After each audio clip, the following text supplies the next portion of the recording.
जी अल्हम्दुलिल्लाह, और बड़ा अल्लाह का एहसान है, रब्बुल इज़्ज़त का और आका सल्लल्लाहु अलैहि वसल्लम का वसीला है और मेरे मुर्शिद पाक की, बुज़ुर्गों की दुआएं हैं, वालिदैन की, कि मैं इस काबिल तो नहीं था जो कुछ मुझे अल्लाह ने बनाया। कहते हैं ना, ये उसकी देन है जिसे परवरदिगार दे। तो परवरदिगार ने ख़ास रहम किया, रहमत की, पता नहीं किसकी दुआ थी, बड़ों की दुआएं थी, बुज़ुर्गों की, वालिदैन की या मुर्शिद पाक की, जिनकी भी थी। अल्लाह ने जो कुछ अता फरमाया वो मेरी औकात से ज़्यादा है और मैं समझता हूँ मैं इसका शुक्र अदा करने के भी काबिल नहीं हूँ, क्योंकि मेरे पास वो लफ्ज़ ही नहीं है, मेरे पास वो पैराया नहीं है, वो डिक्शन नहीं है कि मैं अल्लाह तबारक व तआला की रहमतों का अच्छे तरीक़े से कोई शुक्र भी अदा कर सकूँ। बेशक। सर, जब बात करते हैं आपके बचपन की, ज़रा थोड़ा पास्ट में जब हम चले जाते हैं और जानना चाहूँगी बचपन में कैसा माहौल था घर का। पश्तून घराने का एक बच्चा, उसको क्या तब मालूम था कि वो एंटरटेनमेंट इंडस्ट्री का इतना बड़ा लेजेंडरी एक्टर होगा एक दिन? कैसा माहौल था घर का? वालिदैन ने कैसी तरबियत की? क्या ख्वाब थे, क्या सोचते थे, क्या देखते थे इर्द गिर्द? एक्चुअली ये मेरे वालिद साहब का ख्वाब था जो मुझे उन्होंने मुंतकिल किया। मेरे वालिद साहब फिल्मों के, उन ज़माने में टीवी तो था नहीं, जब उनकी जवानी थी, बड़ा लड़कपन था, तो वो इंडिया की भी फिल्में आती थीं ज़्यादातर, वो देखा करते थे अपनी जवानी, बचपन में, जवानी में। मेरे दादा भी अल्लाह नसीब करे, वो भी बहुत शौकीन थे फिल्म देखने के। Cinema was the only entertainment, क्योंकि टीवी तो था नहीं, रेडियो था। तो रेडियो भी पता नहीं किस सन में आया, 50s में गालिबन आया या 40s में आया। पेशावर रेडियो जो है वो गालिबन 50s में आया होगा। तो मेरे दादा अल्लाह नसीब करे, मेरे बुज़ुर्ग जो हैं वो सुनते रहे, बड़े मतलब शौकीन मिजाज थे इस हवाले से कि they were music lover also, art lover थे। हालांकि इतने ज़्यादा पढ़े लिखे लोग नहीं थे, देवर बिजनेसमैन, लेकिन उस ज़माने में भी आर्ट्स कल्चर को बहुत ज़्यादा थे। और वो जो उस ज़माने में खामोश फिल्में मेरे दादा बताया करते थे, अल्लाह नसीब करे, कि जी खामोश फिल्मों में वो जान काउस और पता नहीं नाडिया और पता नहीं कुछ तरह की नाम लिया करते थे। बचपन में वो के हम खामोश फिल्में हम देखा करते थे। फिर वो जब बोलती फिल्म आई, आलम आरा थी गालिबन, या कौन सी थी फिल्म पहली जो बोलती, मतलब जिसमें जो टॉकी फिल्म थी, तो वो कहते हमने देखी, वो बड़ा हमारे लिए बड़े अचंभे की बात थी कि अच्छा ये तस्वीरें बोलती भी हैं। तो फिर वो बोली, तो वो फिर आहिस्ता आहिस्ता फिर बहरहाल हमारे ज़माने में तो फिर टीवी आ गया। तो फिर टीवी कहते जब आया था, हम मतलब जब पहली बार टीवी आया हमारे मोहल्ले में, एक घर में आया, तो हम सब, वो पूरा मोहल्ला ही जो है ना, हम सारे बच्चे थे, छोटे थे हम, तो हम बैठ के देखते थे हैरत से कि यार ये डब्बे में आज ये तस्वीर कैसे आ रही है, ये क्या कहाँ से आ रही है, ये किधर से आ रही है, कुछ चक्कर नहीं है, ये बिजली की ये तारें लगी हुई हैं इसमें से आ रही है, बिल्कुल ऐसा कैसे? वो मतलब हमारे लिए वो एक अजूबा था। तो ये तो पता ही नहीं था कि हमने खुद इसका हिस्सा एक दिन बनना है, इसी में काम करना है, इसी अजूबे में। तो बस वो एक, क्योंकि वालिद साहब बहुत शौकीन थे, मेरे दादा भी फिल्में देखने के, हालांकि वो 5 वक्त के नमाजी भी थे, लेकिन अंदर से वो आर्टिस्ट भी थे। मतलब आर्टिस्ट, प्रैक्टिकल आर्टिस्ट नहीं थे, लेकिन अंदर उनके यानी आर्ट लवर थे, आर्ट लवर थे। तो वालिद साहब भी मेरे जो हैं वो बहुत ज़्यादा आर्ट लवर थे, फिल्में देखने के। मतलब दादा तो नसीब कर, वो तो खामोश फिल्में भी उन्होंने देखी हैं। फिर वालिद साहब जब, उन्होंने भी शायद लड़कपन में खामोश फिल्में देखी होंगी, फिर बोलती हुई फिल्में आई। तो उस ज़माने में इंडिया की फिल्में आती थी, तो पाकिस्तान इंडस्ट्री में फिर वो 65 की वॉर के बाद जो है वो इंडियन फिल्म बंद हो गई। तो मैंने बचपन में, जब मैं छोटा था 4-5 साल का, तो वालिद साहब मुझे साथ ले जाते थे फिल्म दिखाने के लिए। तो मुझे अभी भी कुछ फिल्मों के कुछ सीन्स जो है ना, कहीं मुझे, जैसे आन फिल्म थी, आबे हयात थी, जी, तो और कोई 1-2 फिल्में जो हैं याद है, जो मुझे उसके कुछ ग्लिम्प्सेस याद है, जो बाद में मैंने, बाद में फिर वो मैंने उस पे VCR पे, जब VCR आया तो वो फिर VCR पे मैंने वो फिल्म में देखी तो मुझे वो याद आया कि अच्छा अच्छा ये सीन थे बचपन में। तो इस तरह से ये मेरी इब्तिदा हुई। चूँकि मेरे घर में ट्रेंड था फिल्म देखने का, यानी हालांकि 5 वक्त के नमाजी थे, वालिद साहब भी, मेरे दादा भी, दादी भी, सब, लेकिन दे वर नॉट रिजिड पीपल। वो बहुत ज़्यादा रिजिड और ऑर्थोडॉक्स किस्म के मुसलमान नहीं थे, बल्कि दे वर वेरी प्रोग्रेसिव पीपल। हालांकि इतने ज़्यादा पढ़े लिखे लोग नहीं थे। दादा मेरा नसीब, उनका होटल था ये खाने पीने का। तो फिर वालिद साहब मेरे जो है उनका ये मैकेनिक थे, वो स्पेयर पार्ट्स वगैरह और इसका रेडिएटर मैकेनिक भी थे।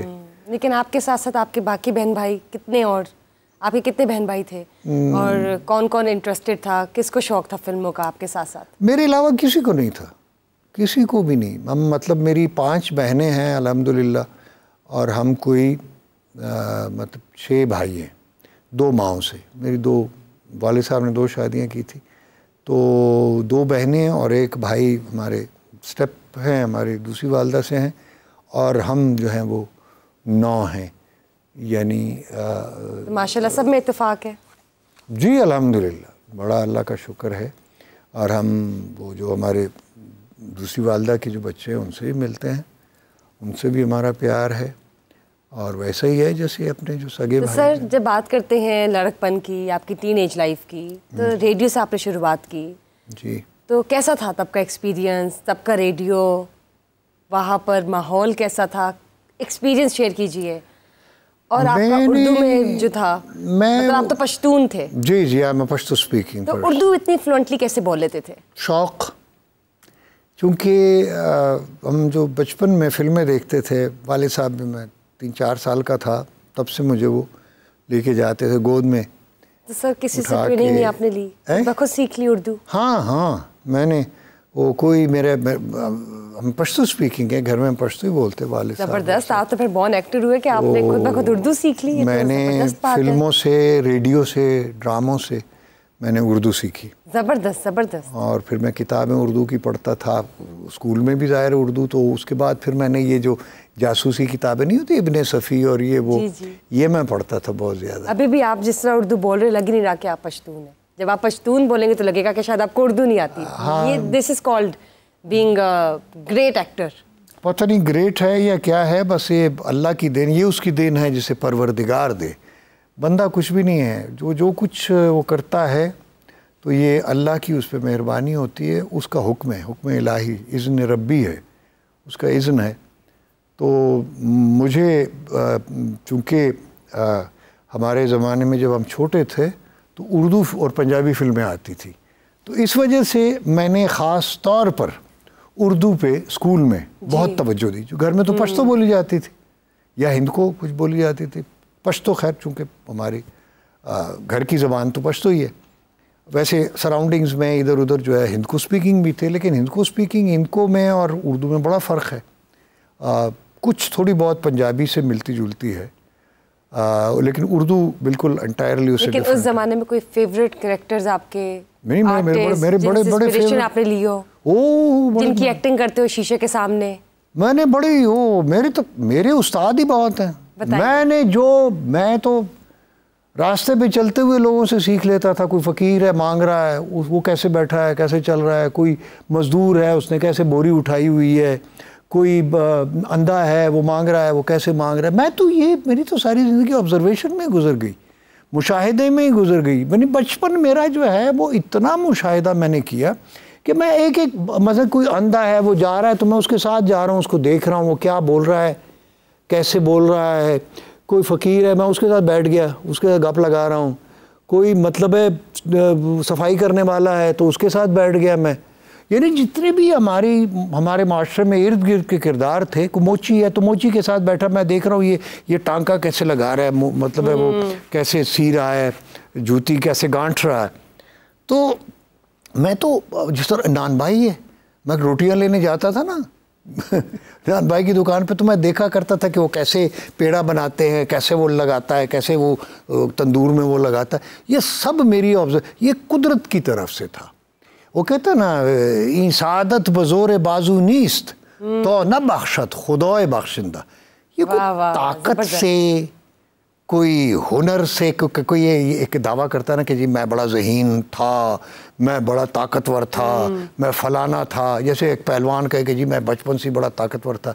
कोई ताकतवर नहीं होता, ये सब अल्लाह की देन होती है। इसे कोई ज़हीन नहीं होता, अल्लाह ताला जहनों में डालता है। सब चीज़ का सोर्स अल्लाह तबारक व तआला जो है ना, वो हर चीज़ पर, इन्नल्लाह अला कुल्लि शैइन क़दीर, और अल्लाह हर चीज़ पर कादिर है। तो हम जो बोल रहे हैं या हम जो करते हैं, ये हमारा कमाल नहीं है। तो सर ये बताइए, आपने इतनी ऑब्जर्वेशन की, इतनी ज़्यादा ऑब्जर्वेशंस कर चुके हैं अब तक, कोई ऐसा करेक्टर जो अब तक आपने नहीं किया और मिसिंग है और आप करना चाहते हैं नियर फ्यूचर? बहुत सारे हैं। कौन कौन से बताइए? मतलब इस दुनिया में अरबों इंसान अल्लाह ने बनाए हैं, एक इंसान दूसरे से नहीं मिलता, तो अरबों किरदार हो गए ना, लाखों करोड़ों किरदार। अभी कोई है आपके जहन में करेक्टर जो आप कह रहे हैं कि मैंने किसी अपकमिंग प्रोजेक्ट में करना है, परफॉर्म? You never know. मैं आपको बताऊं, ये जो है ना, ये उसकी देन है जिसे परवरदिगार दे। जो अल्लाह तबारक तआला जब चाहता है तो वो हो जाता है। तो मैं ये दावा भी नहीं कर सकता कि आने वाले वक्त में मैंने क्या करना है और कौन सा किरदार करना है। ये तो प्लान ही नहीं था, ना हो सकता है, ये कुछ नहीं पता होता। तो बस ये हो जाता है, वो इट हैपन्स। कोई वो इसमें कमाल नहीं है किसी का, या कोई कहता है ना ये बस ये हो जाता है। ये सारा अमल है कुन फयकून का। जैसे अल्लाह तबारक व तआला ने कायनात जब क्रिएट करनी चाहिए तो अल्लाह ने फरमाया कुन, हो जा, फयकून, और हो गया। सर ये बताइए, जब रेडियो के सफ़र की बात करते हैं तो रेडियो तक कैसे पहुँचे? रेडियो की दुनिया तक आप कैसे पहुँचे? रेडियो वो सफ़र कैसे तय किया? देखें, जब आप मंजिल का तयन करते हैं, रास्ते खुद ब खुद बिछ जाते हैं। रास्ते, कोई चैलेंजेस आपने फेस किए, या डिटरमिन्ड थे, किस तरह पहुंचे? बहुत सारे। बगैर चैलेंज के, बगैर मेहनत के, बगैर कुर्बानी के कुछ नहीं मिलता। वो कहते हैं ना कि कुछ हाथ नहीं आता बे आहे सहरगाही, यानी ये जो अलग सुबह का रोना है ना, इसके बगैर ये कुछ हाथ नहीं आता। जब आप यानी अजानों से पहले आधी रात को अब जागते हैं और सोचते हैं, वो तो अल्लाह जो बंदे होते हैं, नेक बंदे, आधी रात को उठ के वो फिर जब नवाफिल पढ़ते हैं, फिर फजर तक, तो और अल्लाह से आहुजारी करते हैं। इसी तरह मैं सारी रात जाग कर सोचता रहा। मतलब सब सोए हुए होते थे और मैं जाग रहा होता था। गर्मियों में, और उस ज़माने में जब मैं छोटा था तो हमारे घर में उस वक्त एसी तो थे नहीं, पंखा होता था, एक पेडेस्टल फ़ैन, ऊपर कोठे पे हम सोते थे। तो पेशावर में तो चारपाइयाँ होती थी, उस पर वो गद्दे बिछे हुए होते थे, या ये जो सफ़ नहीं होती, फूड जिसको हम कहते हैं, जी, ये सफ़ बिछी होती, उस पर पानी डाल के हम सो जाते, और पेडेस्टल फ़ैन होता था, वो लगा होता था। तो इस तरह से तो मैं सारी आधी रात तक मैं सितारों को देखता रहता था। बड़े शफाफ, गर्मियों में वैसे भी कोई बादल तो होते नहीं, तो शफाफ आसमान था उस ज़माने में, और मैं सितारों को देखता था, और उनमें मैं अपने आप को ढूंढता था कि मैं कौन सा सितारा हूँ। तो मैंने भी एक दिन सितारा बनना है। तब से आपने ख्वाब? हाँ, तो वो सितारा से मुराद ये इसीलिए, आप देखें ना, जब फिल्म की कास्ट लिखी जाती थी पहले, अब तो पता नहीं फिल्में उनमें आती या नहीं, तो वो कास्ट के बजाय, यानी कास्ट नहीं लिखा होता था, वो लिखा होता था सितारे। जी, सितारे फला फला फला फला फला।